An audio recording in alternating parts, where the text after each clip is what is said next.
छठवें महीने में परमेश्वर की ओर से एलिजाबेथ जकरिया पति पत्नी जो याजक हैं परमेश्वर की भवन में सेवा करते हैं, एलिजाबेथ और जकरिया पति पत्नी को बच्चे बहुत साल नहीं थे, बुजुर्ग हो गए। तब परमेश्वर ने यही जिब्राइल स्वर्गदूत को भेजकर परमेश्वर के भवन में वेदी के पास जकरिया से बोला, देख तेरा एक बेटा पैदा होगा, परमेश्वर उस बेटे का नाम यूहन्ना रखना। वो परमेश्वर मतलब यीशु मसीह आने से पहले वो एलिया की तरह एक भविष्यवक्ता की तरह आकर लोगों को मन फिरावा, पापों की पश्चाताप, बपतिस्मा के लिए क्या करेगा, याद दिलाएगा। तो यीशु मसीह से पहले यीशु मसीह और बपतिस्मा देने वाला यूहन्ना का उम्र देखेंगे तो बस 9 महीने, 6 से 9 महीने की फ़र्क है बस। एलिजाबेथ जब 6वें महीने गर्भवती थी, उसी समय जिब्राइल स्वर्गदूत एक कुमारी के पास गया। वो कुमारी का नाम है मरियम। कौन है? मरियम का उम्र कितना था पता है? 15-16 साल, बहुत यंग टीनेजर, 15-16 साल लड़की। वो लड़की को परमेश्वर ने चुना। इतने लाखों लोगों में, करोड़ों लोगों में परमेश्वर का नज़र एक कुंवारी, एक कन्या, एक लड़की के ऊपर परमेश्वर का नज़र आया। परमेश्वर देख रहा था किसके पेट में से मैं उद्धारकर्ता को लेके आऊं। यीशु मसीह का जन्म पवित्र कन्या के घर में हुआ, जो कुंवारी, जो मासूम लड़की, जो कोमल लड़की, उसको संसार के बारे में कुछ नहीं पता था, बस भक्ति करती थी। उसी समय ना मंगनी हुआ, एंगेजमेंट हुआ। किसके साथ हुआ? यूसुफ के साथ हुआ। एंगेजमेंट हो गया, शादी होने के लिए और थोड़ा समय है। उसी समय स्वर्गदूत ने जाकर कहा, हे मरियम, आनंद और जय तेरी ही हो, जिस पर ईश्वर का अनुग्रह हुआ है। परमेश्वर का अनुग्रह आपके ऊपर हुआ है। स्वर्गदूत आकर रात बोल रहा है मरियम से। ये बात सुनते ही मरियम डर गई, उसके वचन से घबरा गई और सोचने लगी यहाँ किस प्रकार का अभिवादन है। हालेलुया। आपके लाइफ में, आपके जीवन में जब प्रभु में बढ़ते रहोगे, अचानक से एक स्वर्गदूत आकर आपको कहेगा, परमेश्वर ने आपको चुना है, परमेश्वर को आपके साथ एक काम है। कितने लोग चाहते हैं ये नए साल में ये वादा प्रभु आपकी लाइफ में पूरा करेगा? आमीन। परमेश्वर, God has chosen you to do a special work for him. अपनी महिमा के लिए एक स्पेशल काम के लिए परमेश्वर ने मरियम को चुना है। क्या है? मरियम का गर्भ को चुनकर उद्धारकर्ता को परमेश्वर ने संसार में लाया है। अगर एक लड़की को, जिसको शादी से पहले बच्चा गर्भवती होती है, तो संसार उसको गलत इंतज़ाम लगाएगा। लेकिन मरियम का गर्भवती होना कन्या पवित्र आत्मा के द्वारा हुई, शादी के बाद नहीं, किसी पुरुष के साथ रॉन्ग रिलेशन नहीं था, लेकिन पवित्र आत्मा की प्रेरणा से। किससे? पवित्र आत्मा की प्रेरणा से। तो परमेश्वर ने स्वर्गदूत को भेजकर कहा, तू परमेश्वर से चुनी हुई व्यक्ति है। आज प्रभु आपको कहते हैं, मैं आपको चुना हूँ, आप एक काम के लिए चुने गए हो। आप सब लोगों के लिए बोल रहा हूँ, सब लोगों को परमेश्वर ने काम के लिए चुना है।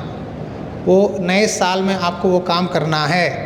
ये प्रोफेसी बोल रहा हूँ, भविष्यवाणी बोल रहा हूँ। नए साल से आप वो काम में लगे रहना है। आपके सामने बहुत सारे रुकावटें शैतान डालेगा, आपके घर वाले डालेंगे, आपके ऑफिस में डालेंगे, आपके पड़ोसी डालेंगे, कोई भी डाल सकता है। Anyone can be a hindrance to your work, but God is telling me to prophesy in the new year, going to do special work for the Lord. You have a special task assignment to do for His glory. Hallelujah. ये आपको जानना ज़रूरी है। अगर नहीं जानेंगे तो शैतान क्या करेगा? वही दुख, वही दर्द, वही तकलीफ़ में, वही डिप्रेशन में लेके जाएगा। आप नए साल से लेकर आपको कहना है, मेरे लिए एक काम परमेश्वर ने दिया है। मरियम को परमेश्वर ने बोला, मैं ही क्यों? हम कई लोग कहते हैं मैं ही क्यों, बहुत सारे लोग हैं मैं ही क्यों। Many times we say why me. Mary has told why me Lord, there are many people. तो स्वर्गदूत ने कहा, हे मरियम, भयभीत ना हो, क्योंकि परमेश्वर का अनुग्रह तुझ पे हुआ है। Hallelujah. Mary, do not be afraid, you have found favour with the God. परमेश्वर का अनुग्रह क्या हुआ? तुझ पर हुआ है। देखो, मैं कन्या हूँ, अगर मैं गर्भवती हो गई तो मेरे घर वाले क्या कहेंगे? मेरा अभी शादी होने वाला है, एक लड़के के साथ मेरा मंगनी भी हो गई, अब इस समय मेरा क्या होगा, आप क्यों आए हैं? स्वर्गदूत आकर खड़ा हुआ तो डर लगेगा ना। तो इसको पता चला कि कुछ होने वाला है, तो स्वर्गदूत ने कहा परमेश्वर का अनुग्रह तुझ पे हुआ है। कई लोग हैं बट परमेश्वर का अनुग्रह तुझ पे है। There are many people in this world but God favour is upon you. हमारे जीवन में परमेश्वर का अनुग्रह चाहिए। देख, तू गर्भवती होगी और तेरा एक पुत्र उत्पन्न होगा, उसका नाम यीशु रखना। वह महान होगा और परम प्रधान का पुत्र कहलाएगा। किसका पुत्र? परम प्रधान का पुत्र। तुम्हारा बेटा नहीं है, परमेश्वर का पुत्र है। और प्रभु परमेश्वर उसके पिता दाऊद की सिंहासन उसे देगा और वहाँ याकूब का घराना पर सदा राज्य करेगा और उसका राज्य का अंत ना होगा। दाऊद के संतान कहते हैं यीशु मसीह को, क्योंकि राजा दाऊद को परमेश्वर ने वाचा दिया, मैं तेरी संतान को राजगद्दी पर खड़ाऊंगा, सिंहासन पर रहेगा। इसका मतलब क्या है पता है? यीशु मसीह एक दिन राजगद्दी पर, सिंहासन पर राजा की तरह इस संसार को क्या करेंगे? रूल करेंगे, अधिकार करेंगे। तो परमेश्वर का राज्य कभी नहीं जाएगा। स्वर्गदूत कहता है तेरा बेटा नहीं है, वो परमेश्वर का बेटा है। इसलिए यीशु मसीह को कहते हैं, क्या बोलते हैं, नाम क्या है? परमेश्वर का पुत्र। सिंहासन छोड़कर हमारे लिए आया पृथ्वी पे। क्यों आया? हमें बचाने के लिए, हमें उद्धार देने के लिए। कई बार हम भी कहते हैं परमेश्वर कुछ कहे, काम दे आपको, कुछ बोलेगा, कुछ प्रोफेसी बोले तो आप कहेंगे मेरे ऐसा कहे, कैसा कैसा होगा पास्टर जी, ये कैसा होगा? Many times you say, when God gives you a promise, God says you a prophecy of blessing, you say, how will it this be? How will it happen? हम कई बार सोचते हैं पास्टर जी तो बोल दिए, प्रार्थना की है, लेकिन ये कैसा होगा, ये कैसा होगा? मरियम के मन में भी यही था सवाल, कैसा होगा? जब तक आप अपना दिमाग लगाकर अपना शक्ति बल से सोचते रहोगे कैसा होगा कैसा होगा, तो कुछ नहीं हो पाएगा। विश्वास से सब कुछ होता है। विश्वास करने वालों को कोई भी चीज़ नामुमकिन नहीं है। Instead of questioning how will this happen, you just believe and pray, God will do his mighty things. कई बार हमारे अविश्वास के द्वारा हमारे काम रुके जाते हैं। हमारे घर में रुकावटें, हमारे काम में रुकावट, हमारे सामने कोई ना कोई मुश्किल क्यों आता है पता है? हमारे दिमाग, हमारे अविश्वास के कारण। अगर हम अविश्वास करेंगे, अगर हम सोचेंगे ये कैसा होगा, होगा, कब होगा, क्या ये हो सकता है, क्या ये भी हो सकता है, इस तरह हम सोचते रहेंगे ना, परमेश्वर का काम रुक जाएगा। ये सोचना छोड़कर परमेश्वर, मैं विश्वास करता हूँ तू जो भी करेगा अच्छा ही करेगा, मैं मानती हूँ, मैं प्रार्थना करूँगी, मैं अपना काम करूँगी, आशीष देने वाला तू है। क्रिएटिव मिरेकल्स कहते हैं, पता है आपको? क्रिएटिव मिरेकल मतलब अब आप वचन सुनते रहेंगे, ऑटोमेटिकली आपके जीवन में एक काम मिलेगा, आशीष मिलेगा, एक छुटकारा मिलेगा, आपके पीछे परमेश्वर काम करता रहेगा। आमीन।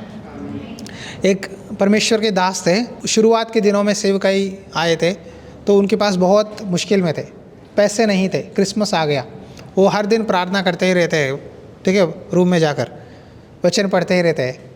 वो भूल गए कि क्रिसमस आ रहा है। उनकी पत्नी बोली, हाजी एक बात कहना है। क्या हुआ, बोलो। आपको पता है अगले हफ्ता क्रिसमस है।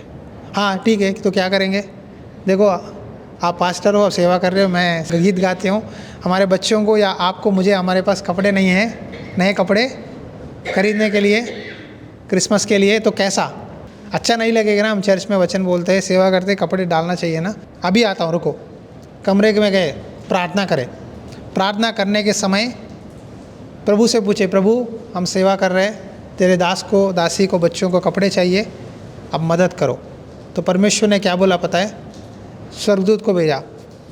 स्वर्गदूत आकर खड़ा हुआ। स्वर्गदूत बोलने लगा, है तू क्यों चिंता करता है? बोला मुझे कपड़े नहीं है, चाहिए। तो बोला अपने अलमीरा में जाके कपड़े में ढूंढ। कपड़े में ढूंढा ढूंढा ढूंढा, पुराने कपड़े निकल रहे, सब पुराने कपड़े, पूरा ढूंढ लिया, कुछ नहीं मिला। तो परमेश्वर ने बोला और एक बार ढूंढ। तो और एक बार ढूंढा तो अंदर से इतना बड़ा नोट दिखा, पैसों का एक बंडल। तो देखा, है पैसे कैसे आ गए? तो परमेश्वर ने कहा, ये पैसे लेके जा, अपने पत्नी को बता, जाके इससे कपड़े खरीद के आना। तो वो पैसे लेके जाकर वो पैसों से कपड़े खरीदा और क्रिसमस अच्छी तरह से धूमधाम किया। हालेलुया। इसको कहते हैं क्रिएटिव मिरेकल। ये हर समय होता बोल के मैं नहीं बोलता, लेकिन परमेश्वर कुछ भी कर सकता है। आमीन। परमेश्वर अपनी तरीके में करेगा, लेकिन क्या करना है पता है? विश्वास करना है। आमेन। कमरे में जाकर प्रार्थना करना है। Hallelujah, hallelujah.